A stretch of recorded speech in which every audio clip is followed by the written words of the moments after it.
2014 నుంచి అంటే జగన్మోహన్ రెడ్డి 2014 నుంచి 19 వరకు అంటే వైఎస్ఆర్సీపీ సోషల్ మీడియా అంటే ఎవరైనా బెదురుకునే వాళ్ళు. వైఎస్ఆర్సీపీ సోషల్ మీడియా అంటే అసలు టాప్లో ఉండేది, దేశంలోనే ఫస్ట్ నెంబర్ 1లో ఉండేది. ఎలాంటి ఫేక్ న్యూస్నైనా తిప్పికొట్టే దాంట్లో వైఎస్ఆర్సీపీ సోషల్ మీడియా ముందుండేది. అప్పుడు 14 నుంచి 19లో గుర్రపు దేవేందర్ రెడ్డి అని ఒక ఇన్ఛార్జిగా ఉండేవారు.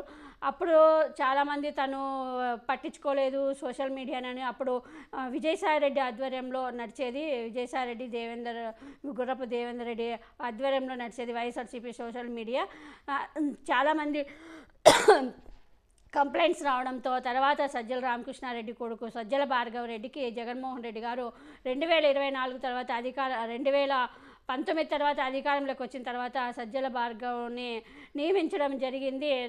అధికారంలోకి వచ్చిన తర్వాత కొన్ని రోజుల తర్వాత ఆ సజ్జల భార్గవ రెడ్డి ఆధ్వర్యంలో కూడా వైఎస్ఆర్సీపీ సోషల్ మీడియా బాగానే నడిచింది. కానీ ఎక్కువ మందిని తను టచ్ చేయలేకపోయారు. ఎక్కువ మంది ఇప్పుడు చాలామంది ఎందుకంటే ఎక్కువ మందికి డబ్బులు ఇచ్చే చేయించారు ప్రచారాలని ఒక నిందైతే అతని మీద ఉంది. కానీ వైఎస్ఆర్సీపీ సోషల్ మీడియా యాక్టివ్ అవ్వడానికి ఒక కారణం కూడా సజ్జల భార్గవ్ అనే చెప్పాలి. చాలామంది తన్ని చాలా యాక్టివ్గా అవడానికి కూడా తను చాలా ముఖ్య కారణము. చాలా కష్టపడ్డాడు. తన వరకు తను చాలా కృషి చేశారు. కానీ మరి ఎక్కడ ఫెయిల్యూర్ అయిందో తెలియదు. కానీ ఘోరంగా వైఎస్ఆర్సీపీ అధికారం కోల్పోయిన తర్వాత ఘోరంగా 11 సీట్లకి పడిపోయిన తర్వాత అందులో సజ్జల భార్గవ్ని కూడా ఇప్పుడు చాలామంది విమర్శిస్తున్నారు.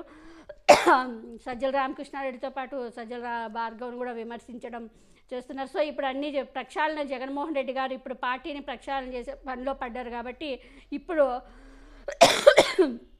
సలహాదారులతో పాటు వైఎస్ఆర్సీపీ సోషల్ మీడియా ఇన్ఛార్జీలను కూడా మార్చాలని జగన్మోహన్ రెడ్డి గారు నిర్ణయం తీసుకున్నట్టు తెలుస్తూ ఉంది.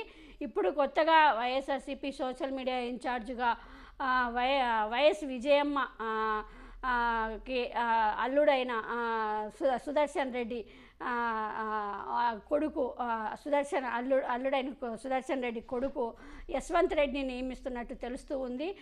అంటే ఇక్కడ మరి చూడాలి, ఈయన అమెరికాలో ఉంటారని తెలుస్తుంది యశ్వంత్ రెడ్డి. మరి ఈయన ఎలా వైఎస్ఆర్సీపీ సోషల్ మీడియాని మరి ఇలా అందరినీ కలుపుకొని మరి ఎవరికి ఏ ప్రాబ్లం ఉన్నా మరి తను మరి అందరికీ ప్రాబ్లమ్స్, ఎందుకంటే ఇప్పుడు ముఖ్యంగా పార్టీని ప్రక్షాళన చేయాలి. కార్యకర్తల్ని సోషల్ మీడియా వాళ్ళు చాలామంది ఇప్పుడు వెనక్కి వెళ్ళిపోయారు పార్టీ ఓడిపోయిన తర్వాత. ఇప్పుడు మళ్ళీ అందరినీ కలుపుకొని మళ్ళీ అందరినీ యాక్టివ్ చేసి మళ్ళీ ఇప్పుడు వైఎస్ఆర్సీపీ సోషల్ మీడియాని నెంబర్ 1 స్థానానికి ఈ యశ్వంత్ రెడ్డి తీసుకొస్తారని మనం ఆశిద్దాం.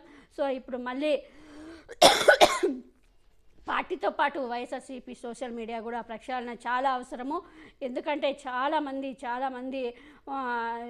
సో ఇప్పుడు మాలాంటి వాళ్ళు మేమంతా స్వచ్ఛందంగా జగన్మోహన్ రెడ్డి గారికి ప్రేమతో మేమంతా సోషల్ మీడియాలో పనిచేస్తాం. కానీ మమ్మల్ని ఏ రోజు పట్టించుకోండేది లేదు అనే మేమైతే దీంట్లో మొహమాటమే లేదు.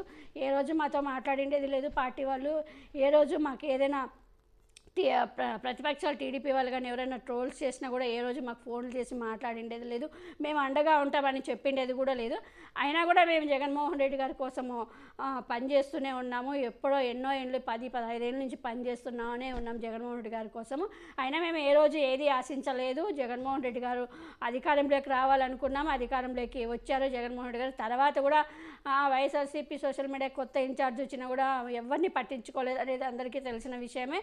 కొందరిని మాత్రమే వాళ్ళకి దగ్గరగా ఉండే వాళ్ళని, వాళ్ళకి అవసరమైన వాళ్ళని మాత్రమే సోషల్ మీడియా ఇన్ఛార్జ్ సోషల్ మీడియాలో పెట్టుకున్నట్టు కూడా తెలుస్తుంది. అయినా కూడా మేము ఏ రోజు మాలాంటి వాళ్ళు చాలామంది ఉన్నారు. అయినా ఏ రోజు ఎవ్వరు కూడా బాధపడిండేది లేదు. ఏ రోజు కూడా ఎవరు కూడా పార్టీ నుంచి ఏమి ఆశించిండేది కూడా లేదు. ఓన్లీ జగన్మోహన్ రెడ్డి గారి మీద ప్రేమతో అభిమానంతోనే పనిచేసే వాళ్ళు చాలామంది ఉన్నారు, ఇప్పటికి కూడా ఉన్నారు. సో ఇప్పటికైనా కొత్త ఇన్ఛార్జ్ వస్తున్నాయని తెలుస్తుంది. ఇప్పటికైనా వైఎస్ఆర్సీపీ సోషల్ మీడియాని ఇంకా మళ్ళీ నెంబర్ 1 స్థానానికి తీసుకెళ్లాలని మనం ఆశిద్దాం. మళ్ళీ జగన్మోహన్ రెడ్డి గారు 2029కి మళ్ళీ అధికారంలోకి వచ్చేలా ప్రతి ఒక్కరూ మనందరము కష్టపడి మళ్ళీ అధికారంలోకి వచ్చేలా మనం అందరం కృషి చేద్దామని అందరూ కృషి చేయాలి. తప్పకుండా ఇక్కడ ఎందుకంటే చాలా ప్రతి ఒక్కరి విషయాలు పార్టీకి చేరకపోవచ్చు, కానీ మనకి జగన్మోహన్ రెడ్డి గారు ముఖ్యం కాబట్టి మళ్ళీ మనం అందరం కష్టపడి జగన్మోహన్ రెడ్డి గారిని అధికారంలోకి తీసుకురావడానికి మనందరం కృషి చేద్దాం. యశ్వంత్ రెడ్డి ఇప్పుడు కొత్తగా రాబోయే సోషల్ మీడియా ఇన్ఛార్జ్ కూడా ప్రతి ఒక్కరిని కలుపుకొని వెళ్తారని మనం ఆశిద్దాం.